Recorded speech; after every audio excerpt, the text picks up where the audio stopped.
Pi Core Team yageneye itangazo abapiyoniye bose. Hari byinshi basobanuye muri iryo tangazo, ariko kandi harimo n'impinduka bashobora kuzagezaho abanyamuryango bakurikirana ibijyanye n'uyu mushinga wa Pi Network mu gihe kiri imbere. Mu matangazo menshi tugenda twakira, hari abagaragaza ko aba yaratinze atari yabakenewe, ahubwo hakenewe kuba hashyirwa mu bikorwa ibijyanye n'imikoreshereze y'iri faranga rya Pi, hanyuma hagatangira kubaho utility nyayo no gukoresha ecosystem mu buryo bwagutse. Abandi bati byose bikenera igihe, kandi hari igihe kizagera iri faranga rigakoreshwa ku bazaba barategereje. Wowe ubibona ute? Uri mu gice cy'abantu bumva ko Core Team nta yandi matangazo yakazanya ahubwo yagakoresheje iri faranga, cyangwa wemera ko bakwiriye igihe cyo kugira ngo bubake ibintu byiza mu gihe tuzaba turimo tuyikoresha ntihazazemo ibibazo bitandukanye? Reka dukurikire itangazo Core Team yagejeje ku banyamuryango, ubwo ni mu gihe cy'umunsi w'ejo ryasohokaga, hanyuma tuze gukomeza kuganirira muri comment. Ni byinshi basobanuye, reka tubikurikire mu ijwi rya Mutumishe. Uko rero liquidity pool twariko izokora mu buryo bw'akarorero. Nimwiyumvire neza, nimba utanguze Jesirasi 10,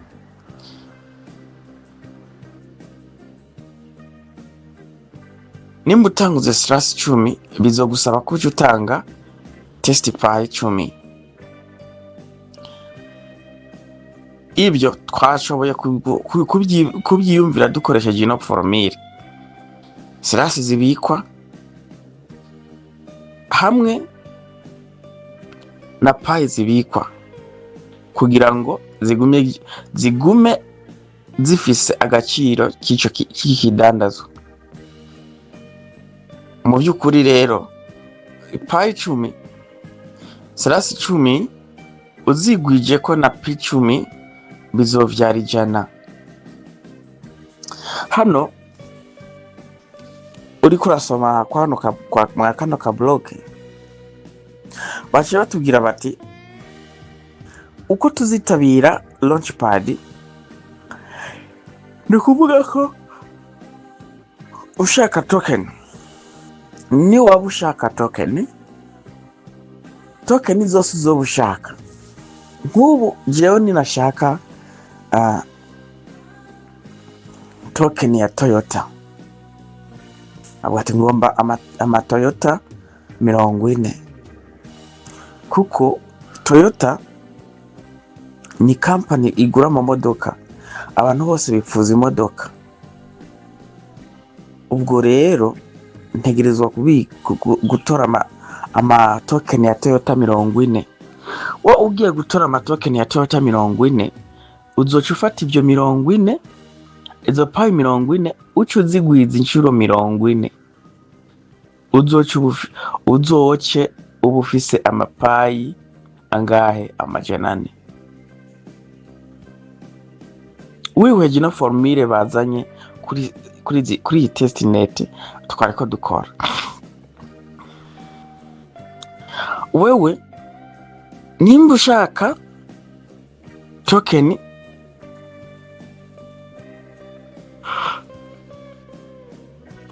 ya Twiga, ni kuvuga token zose uzobushaka giziyo application.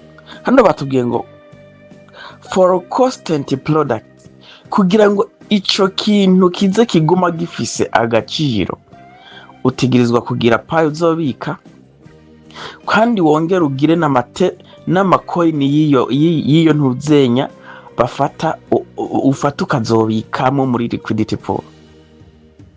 Munsi batubwiye ngo niho tuzohita dufata izo wa committinze ugastakinga nizo uguze. No kuvuga nimba baguhaye Toyota, bica bigusaba ko zijya 400 za Toyota baca bazifata bakazigaburira na 5, ubwo rero ukazochironka desa. Izo desa rero zisigaye z'amacoin z'ama Pi zo ugarukanye nizo bazogusubiza, ariko izindi desa zasigaye muri liquidity pool kugeza za token zawe waguze za Toyota zimaze gufunctiona.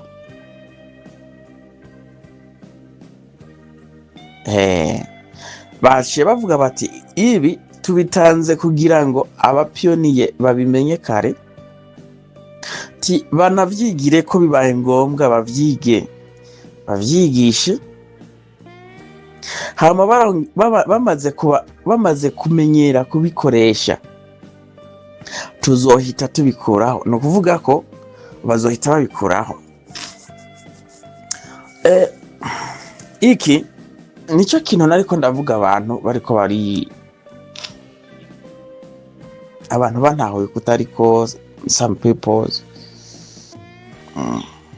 Ni iki nariko ndavuga, Pi-Core team izo bifise amamwaye menshi yuko akantu kose ukoze wisanga payi zawe zimwe ziciye zugagwa, kantu kose bazibika zisubire muri ecosystem ziblokwe, hamwe circulation za payi muzisanga hasigaye nke cyane. Basi Imana yompa iyo dikaca yumva umujama wanje ari hano nigeze kubwira gure payi yari afise zibiri, acambwira ngo baramubujije kugura pile avyumve, none afise ko mainnet two ica tiyinjiramwo afise izo zibiri launchpad azoca yiparticipa gute? None izo zibiri azohava aca zigura token yahe, baronke izo bamugwiza ko zingahe, baronke izo barizevinga zingahe, baronke izo batwara muri liquidity zingahe? Oya namwe nimwiyumvire rega, iyi payi no kuvuga ntago ari vya bindi, ntago ari ya web twahoramwo aho abantu bashiramwo udufaranga twabo, hama umukire yabona tumaze kugwira akaca dukubura twose. Hano payi izoba yifitiye agaciro k'ikidandazwa kaco kinjiye muri launchpad, yaba token zayo zizoba zifiswe na blockchain, yaba payi ziriko zigura izo token zizoba zifiswe na blockchain. Rero nyene token ntazoba afise ububasha bwo kuvuga token ndabona bamaze kungurira token nyinshi abapiyoniye, izi payi zabo reka ce ndazikubura. Nta bubasha azoba afise bwo gutwara payi z'abapiyoniye. That's why I was told you. Niyo mpamvu bagabo je nababariye, je nukuri uguze payi iyo ugura hose mugabo kazishira muri wallet, jewe mutumishi nta nyungu ndiko ndakungukako, nukugira ngo launchpad tuyitanguye utazohava usanga wabanywe wihweje naho payi igeze kugira ngo yibikeko bize bigorane. None ko igeze ku $3, kwizigeze kuri 4, kwizigeze kuri 5, aya mahera ndayakurahe? Mugabo maintenant meme biracakunda kwigurika kugira ngo uzuronke. Okay, nimba afise payi $200 ngomba nkomitinge token ya Toyota ni ya Honda, hama ni ya Samsung, hama ni ya Apple, kuko ivyo ni ibintu bikenerwa kwisi cyane. None ufise izo payi 12 canke 10 uzoca ubikora gute? Kandi uhejeje gukora liquidity pool muri launchpad, hariya muri DEX hazoba hariyo ayandi matoken agukeneye ko izo payi zawe. Arega abantu ba mainnet ikaba isi yose izo afete nta kintu na kimwe cyubakiwe muri no blockchain ya payi kitazoba gikenewe izo payi ufise. Wenyewe ivyo bariko bakora ibintu babona ko ebana aha rero kugira tugire target nuko abapiyoniye payi zoba bazobafise. None we nawe uzoba ufise zingahe? My friend? Jewe ntunyishinge, ngiye mu zindi project mfise payi 10, 10, 12, 15. None wowe ufise 12, 15, 17, uba ufise minimum 50 pi. none uzohava uca uparticipa mu bikorwa vya ecosystem bingahe? Bingahe? Huu ndo ulikuwa ushauri wangu. Iyi niyo mpanuro yanje nariko nshaka gutanga, kuko wahawira uraba zino amaformule y'ukungene launchpad izokora, amaformule y'ukungene PyDex tuzoyinjiramo, amaformule y'ukungene tuzoparticipa application guca kuja gusuma, iyo hose hazoba hakenewe ko turekura Pi zacu. Muri application bazoba bagusaba Pi, muri launchpad uzoba ukenewe Pi, muri liquidity pool Pi zizoba zikeneweyo, muri PyDex hariya bazoba bakeneye kuzanayo Pi. Ni ukuvuga ko anywhere, kandi ntunibagire buri gikorwa cyose uzokorera hariya you will be pay gas fee, uzotegerezwa must gukatwa gas free de transaction. Sasa mnakwama wapi? Mnakwama wapi ndugu zangu? Turi mu mpera z'ukwezi z'amahembwa, abantu batangure guhembwa. Nimba leta ikaguha umushahara w'irake 3, tora 100,000, ukuremo 100,000, ugure basi minimum na Pi 100, uzibike ko. Basi reka nzana agafoto gasa nk'akanyuma bahereje ko mu kwandika Pi ko team tura. Bo hano baci barangiza bavuga ngo explore slice in the Pi launchpad.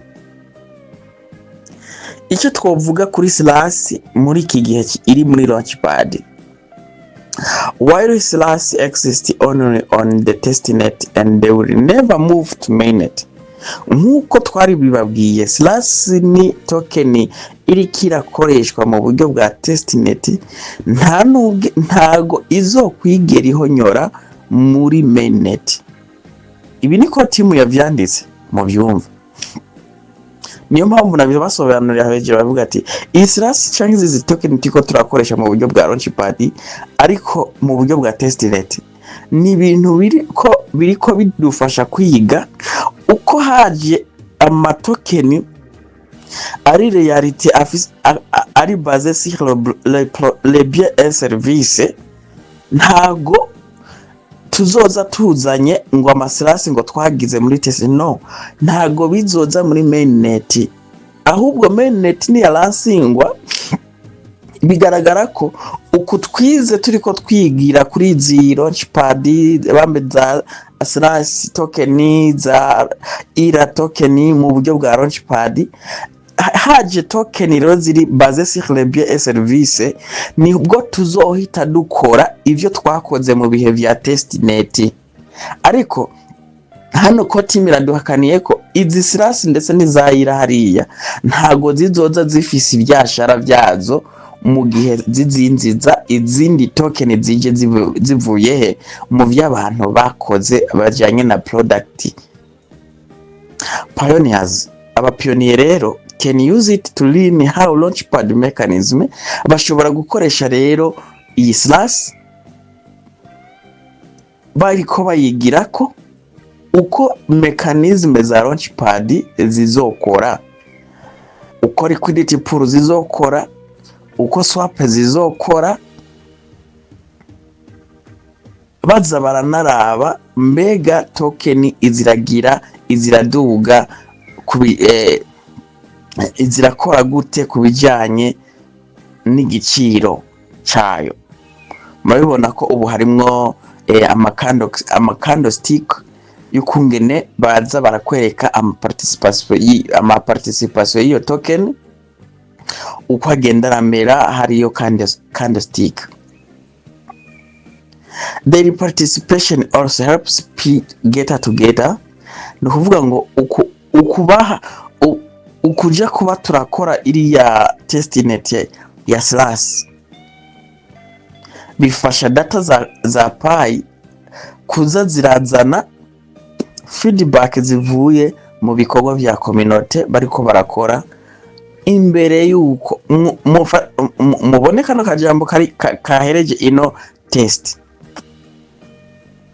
before a mainnet token range imbere yuko tuzana ama token yinjiye nyezina rero muri mainnet.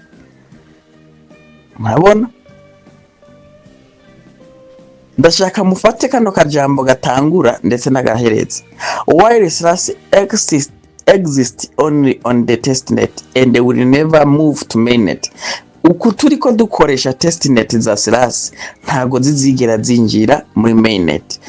Ngwibi bidufasha abapioneer bashobore kwigira ko liquidity pool, bashobore kwiga swap, bashobore no kuza bararaba uko ibintu bikogwa. Hanyuma iki rero bashavuga ati ngo kugira ngo tuze turaronka data z'ukungene community ira participe ibintu muri ecosystem imbere yuko ipai za mainnet token za mainnet ziza. Jamani, hapa kweli ukiangalia basi kama nimba batwandikiye uko hari umuntu yoba kivuga ngo harashasigaye imyaka 5. Ntavyo, be patient, ahubwo igikuru bagabo mugure vrema mugure. Mini buri basi ufumugura paijana. Ufumugura paijana kuko baadaye ndugu yangu itakula kwako.